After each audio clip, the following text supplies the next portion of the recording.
नारायण राणे आज रत्नागिरी दौऱ्यावर असणार आहेत। रत्नागिरीमध्ये नारायण राणेंच्या उपस्थितीमध्ये कार्यकर्ता संमेलन पार पडणार आहे। रत्नागिरी सिंधुदुर्गमध्ये भाजपचा उमेदवार निवडून येणार असं राणेंनी म्हटलंय। सिंधुदुर्गमधील 4 मतदारसंघांना लीड दिलं तर मी जिंकलोच असं देखील राणेंनी म्हटलंय।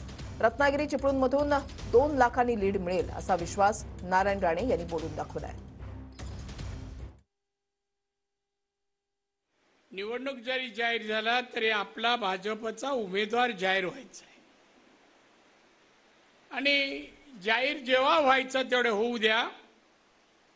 जाहीर झाल्यानंतर निवडणुकीचा निकाल येईल त्यावेळेला रत्नागिरी सिंधुदुर्गाचा उमेदवार भाजपचा निवडून येईल आणि यावा याची पूर्वतयारी करण्यासाठी म्हणून आपण आज इथे जमलेलो आहोत। सिंधुदुर्गातले 8 तालुके 3 मतदारसंघ, राजापूर 4था आहे।